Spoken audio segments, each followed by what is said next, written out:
Just why do men pay for sex? This up next on Chopping It Up with Stacie Lamar.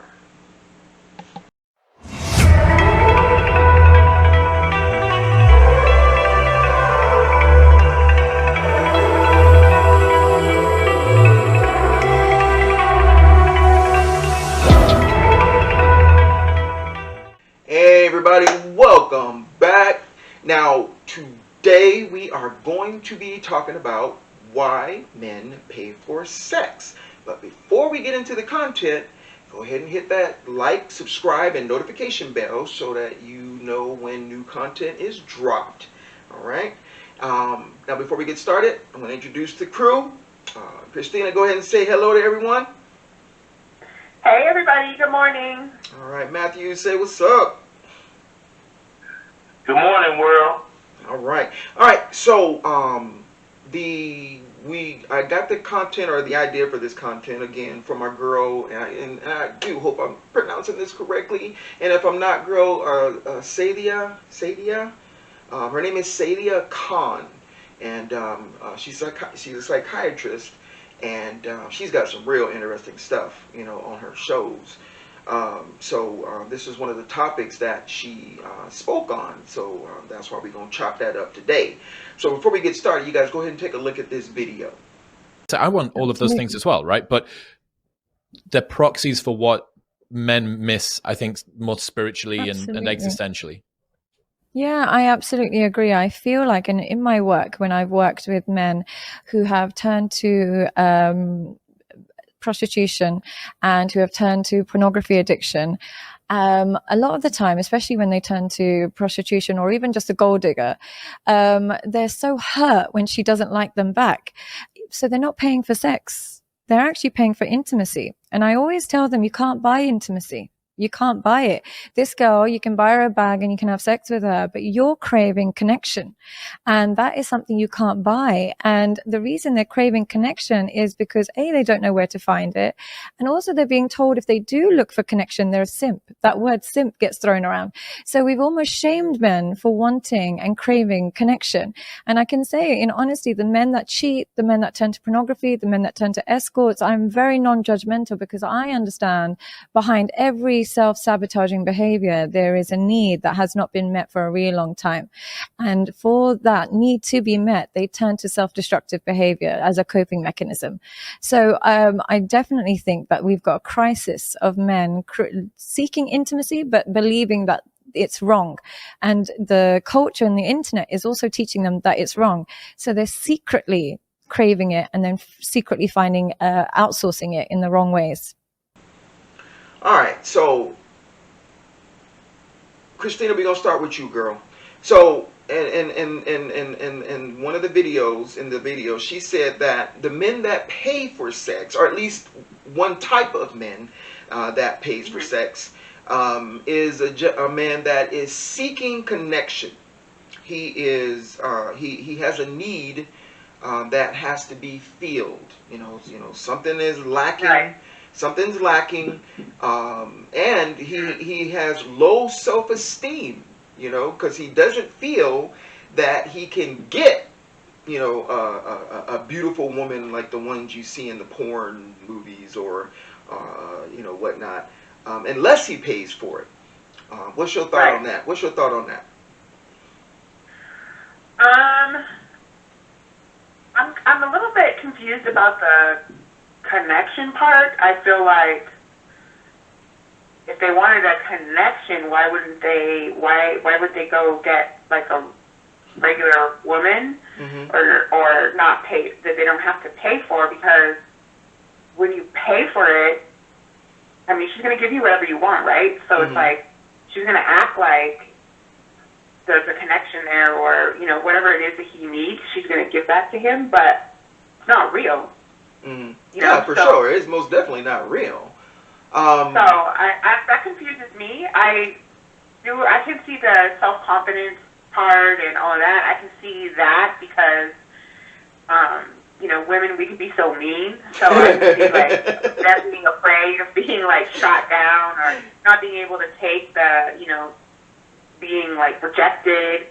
And so then, if they're paying for it, they don't have to worry about any of that kind of stuff. So Right. I could see that part. Yeah, and that's one of the things that she talks about in that in the one video is that they are also afraid of rejection. These men.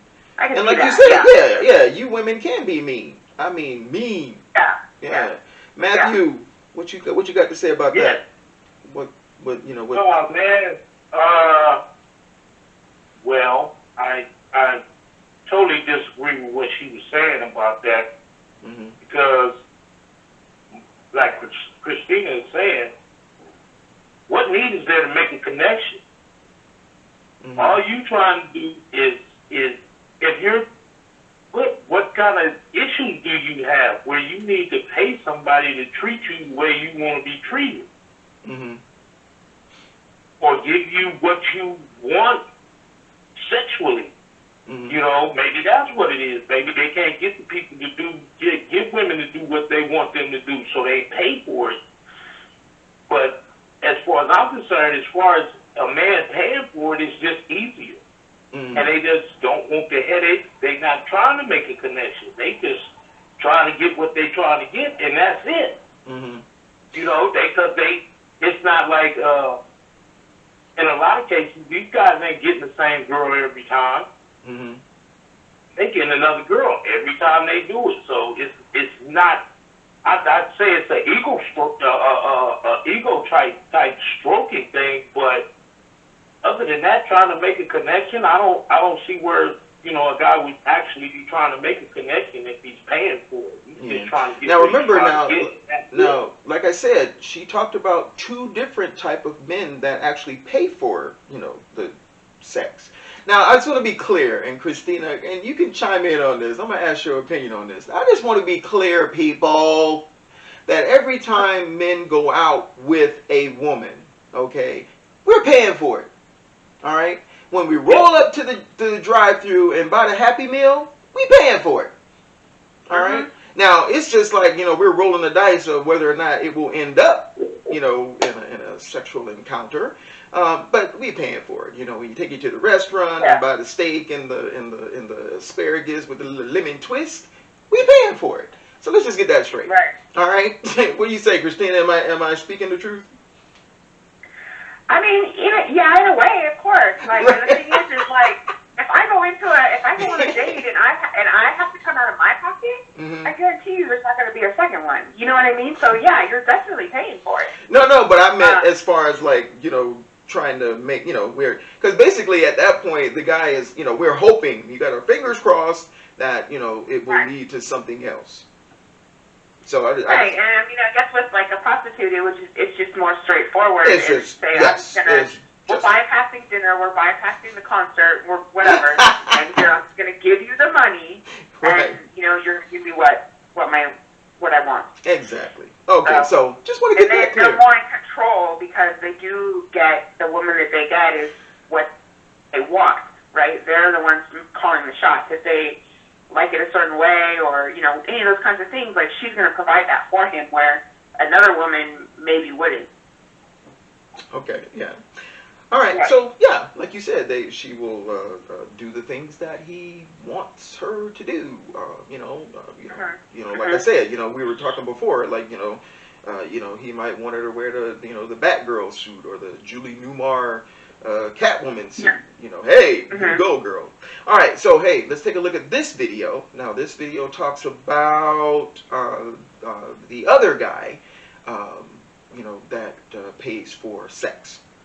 Reflected on the rise of escorts and sex work. I think it's pretty fascinating to look at the psychology of the women who do it and the men who pay for it. Yeah. Well, the women who do it usually, and I think it's probably less now, but there's a big history of childhood sexual abuse.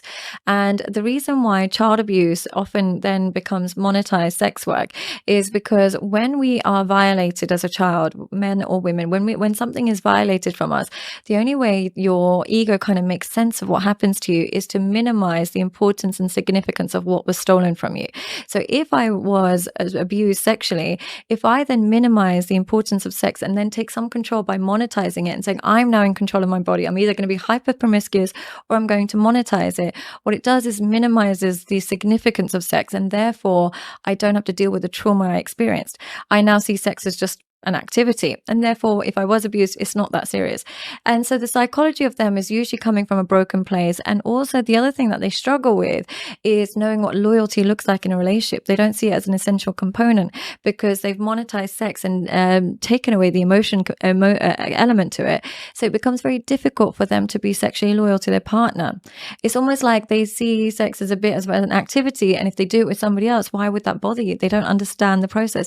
So they end up being quite emotionally disconnected, very transactional with their partners, and the relationships become the relationships don't really last very long, unfortunately. They're void of emotions, and then it translates into their parenting as well. What about the psychology of the men who pay for it? The psychology of the man that actually goes towards it is usually he's somebody who's highly avoidant to begin with. There was some emotional disconnect in their parents, in their household. So when you want to court a beautiful woman in the real world, she requires some emotional connection first and foremost, or at least at some point. Now, if you find it hard to experience emotional connection and you have the money to go from pornography to escorts, you skip the emotional component and go straight to escorts. Escorts are porn addicts with money. Yeah, essentially that is for them. And that low self-esteem, that's intense low self-esteem with the men that pay for escorts, means that they don't believe they can access a woman of that caliber in real life. So let me at least pay in for it, and therefore I don't have to experience rejection. The reason why emotional kind of disconnect is so important for the customer is a man that understands emotional intelligence and understands a woman's emotions wouldn't feel comfortable having sex with a woman he knows doesn't want to be there. A guy that normally has emotional intelligence will think, oh God, she's probably not enjoying this. And oh God, what trauma led her to get here? I don't want to have sex with somebody who doesn't want to have sex with me.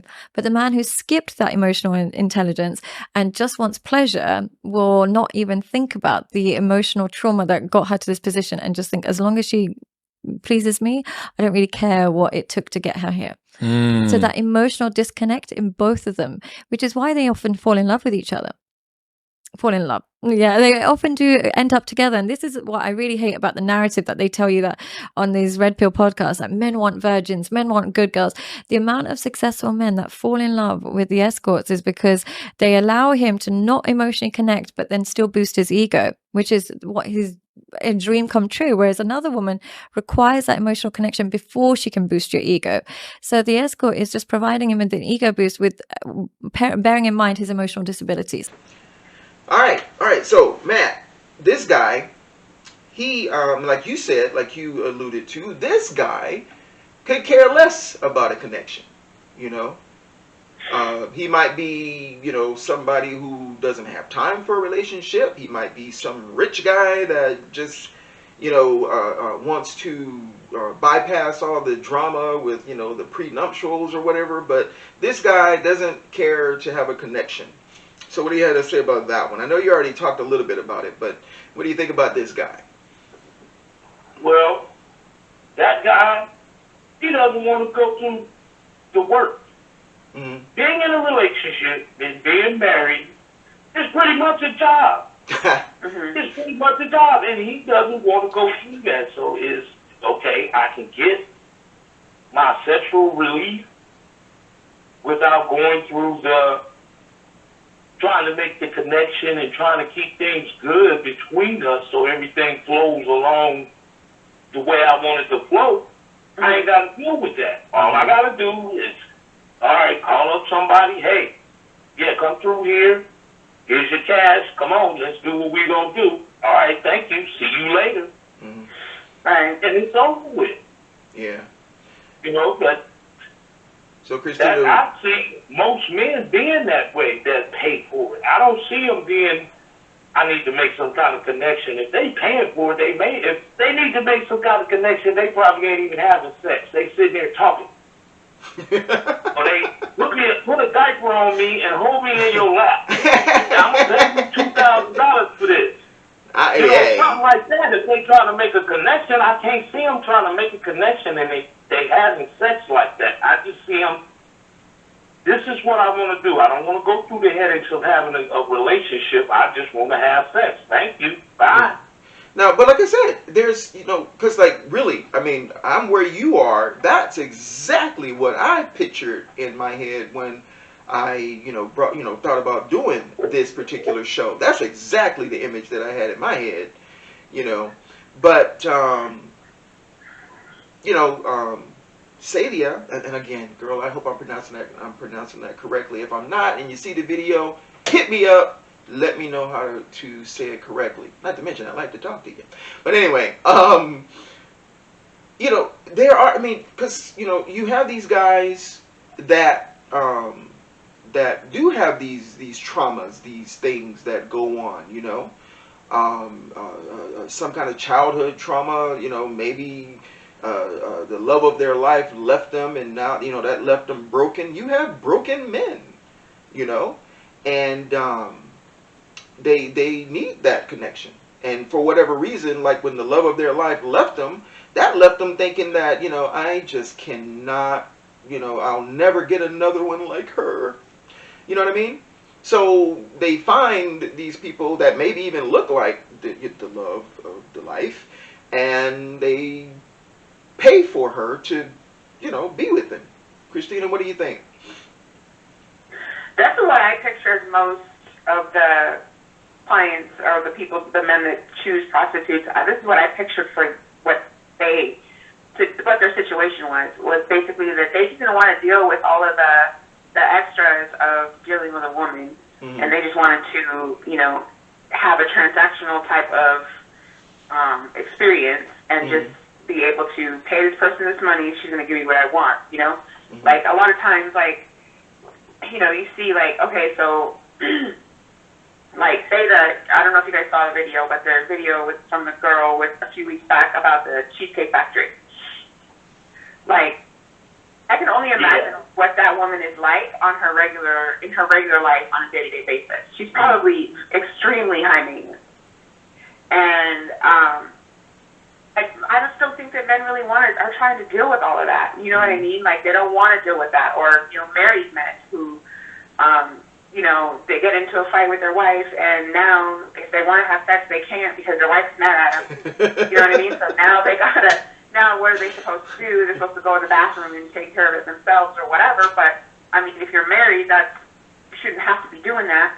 And, so I feel like it's situations like that where they just don't want to deal with all of the extras that comes with dealing with another person, and in a relationship type setting. So I feel like that's like the higher percentage of men that are using prostitutes because they just don't, then it's just an easy, like going in and buying a soda at the 7-Eleven. It's transactional. Yeah. No, I again, that's. And Matthew said it as well. I mean, that's the picture that came to mind for me, is that most men are not looking for an emotional connection. Because basically, it's a win-win for the guy. You don't have to have the emotional connection.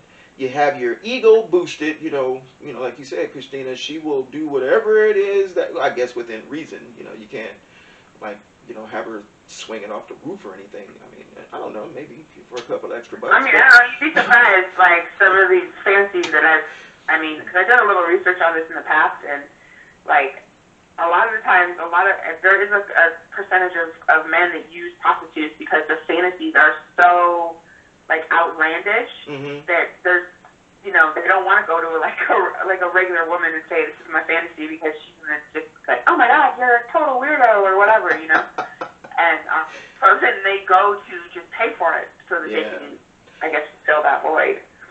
Yeah, that's true. It'd be kind of awkward or weird for you to walk into a room and it's like, oh baby, I love you, and then break out a fish. So, yeah, right. Yeah. So yeah, that relationship's over. But okay, so in conclusion, guys, so. Do you agree that there are two types of men who do this? One that is broken and does require the connection, because they don't feel that they are able to get it any other way. Do you agree? Do you agree with that, Matt? I would agree that there may be guys out there like that, but like I said, I see them cats being more like the cats that pay to just sit and talk to somebody because they need that emotional connection. They don't need that sexual connection. They need an emotional connection. So they would pay to sit and have this beautiful woman sit there and talk to them and act like she's interested in what they're talking about. You know, maybe that's what they wasn't getting in their relationship before. Right. You know, that person wasn't interested in nothing they had to talk about. And this person, you paying them, but they sitting there and they giving you all their attention. Right. That's deep right there, man. That's the kind of thing I would see. But other than that, like we were saying, I think a guy just don't want to deal with the hassles of being in a relationship, and they just say, okay, well, let me call up, let me hit this number right here, and I can get somebody over here and do what I want to do, and okay, you can leave now. Thank you.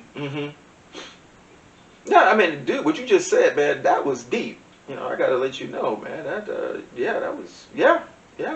Except for the part where, you know, I think you said that, you know, put a diaper on me or put a diaper on him, and, you know, if I'm paying... Hey, man, there's some dudes out there that put a diaper on me, give me a bottle, put me in your lap, and thank you.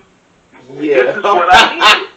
Well, yes, okay. All right, so yeah, you're right. I mean, we're talking about needs, you know, what is missing in this person's life. Okay, so if, you know, getting a bottle and that's what it was. Like you said, they lost that emotional connection they had with their mother. Maybe that's the kind of connection they had with their mother, and their mother passed away. Yeah. And it was very traumatic to them. So now that's what they need in order to soothe themselves. I need somebody to play my mama. Wow. I need to be put in a diaper. I need to suck on a bottle or get a pacifier or something. This is what I need in order to soothe myself. Okay. All right. That's okay. I think we're like on the line of needing a therapist more than a I would say somebody that does that. That's pretty much what it is. That's their thing. Yeah, therapist. Yeah, exactly. That's therapy for them. Yeah, and it might be a little cheaper than the therapist. You know. The actual therapist, they ain't paying for it every day, so you know. Yeah. Hey, whenever they feel like they need it, they pay for it. Come on, girl. I need you right now. All right. Come sit and talk to me. Okay. That's all I need. I just need you to come sit and talk to me. All right. So we are in agreement that you do have the ones with low self-esteem for whatever reason, whether it was a childhood trauma, they lost the love of their life, or as Matthew said, their mother. That one's kind of out there, but they lost their mom, and they just need someone to pay attention to them. So we got that. Now, and then we have the other person who, again, that's what comes to mind, is the person that doesn't necessarily have low self-esteem, but is just not looking for an emotional connection. It is purely sexual and, boost my ego. You're a beautiful woman. Now, basically, I can grab one if I wanted to, but I just don't need I don't need the emotional hang-up. Don't need the drama. So we okay, Christine, you agree with that? Yes. Okay, cool. All right. Like they say, love is a pimp's worst enemy. Yeah, exactly. So pretty much that's how they go about their life. They ain't trying to fall in love. They just, I need that body with me right now. Okay, go. Yeah. I'm good. Yeah. So Until the next time, I'm good. Yeah, exactly. So really quick though, you said, like you said, love is a pimp's worst enemy. What about the guy that, the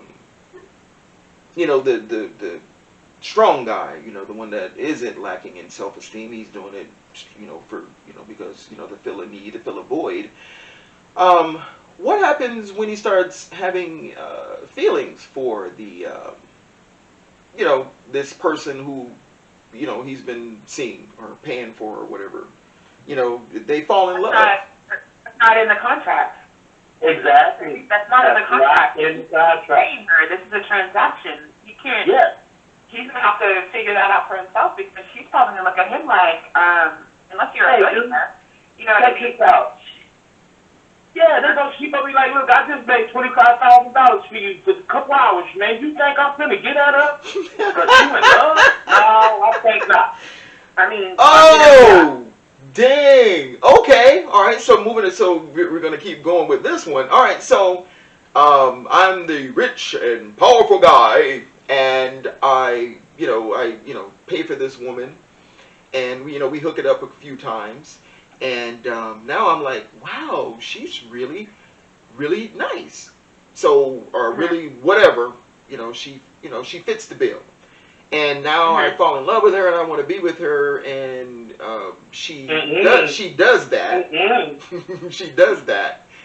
So now, does that make me the low self-esteem guy? Does that make did that just destroy me?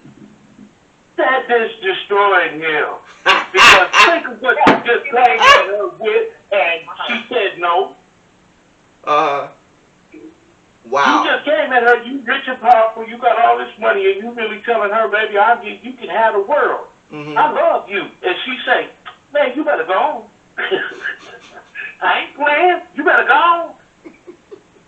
What? So that she would just destroy him, man. That would completely destroy him because he's been running through all these other women and he ain't never felt this way about another woman. And then all of a sudden, bam, I'm going to get her. No, you're not. If it don't fall through like he thought it was, it'll destroy him. Okay. So now is this once rich and powerful guy that has now been turned into a simp? Now, for those of you who don't know, a simp is a person who falls in love with a person who doesn't love them. That's a simp. So this rich and powerful guy that has just been turned into a simp. Now is he the one that is going and asking people to put him in diapers with the bottle? I wouldn't say so. I'd say he's more the one that's, okay, that didn't work. I don't want an emotional connection to anybody. I'm going to go out here and give me some, and that's it. You think he can move on that easily? No. It would be hard for him to move on, but that's what eventually would happen. Because once he tries to make another connection and it falls through, what else is he going to do? What else is he going to do? He can't do nothing else but just say, okay, well, I'll just keep paying for it and move on. I see now, I can't fall in love with none of these women because they're about money. Whatever they're about. Yeah, well, they're about money, like you said, they're well, no, no, you can't just say money. Some of them it's the sexual experiences and shit. Yeah. But I'm getting paid to do this. I'm getting paid to do something, and I'm enjoying what I'm doing. And so you can't just say it's about the money. Okay. Some women just are very, very promiscuous like that, and why not be promiscuous and get paid for it? Yeah. I think that women get into that position because they don't really feel like they have very many other options. I don't think that is a first choice there's always exceptions to everything, but I don't think that's a first choice for women to do that. Like, honestly, I really don't. I wouldn't say it was the first choice, but I would say they can't fall over into something like that. It'll become a way of life for them because of things they've experienced and things they've gone through. And like Stacie said too, initially it may be about the money. But then it's like, well, some of these guys are taking me out, they buying me gifts, and they doing this and they doing that. Why not? And I'm having sex. I'm having good sex, or I'm having sex like I want to. So. All right. Well, hey, that's another show, y'all. We don't tap into that. Why the women that actually get into that profession, why they do it. That's another show. Alright guys, that's it for today's show. If you like the content and you like how we do it, Again, hit that like, subscribe, and notification button. And for God's sake, please share it. I'm Stacie Lamar. This is Chopping It Up with Stacie Lamar. And we will see you next time. Peace.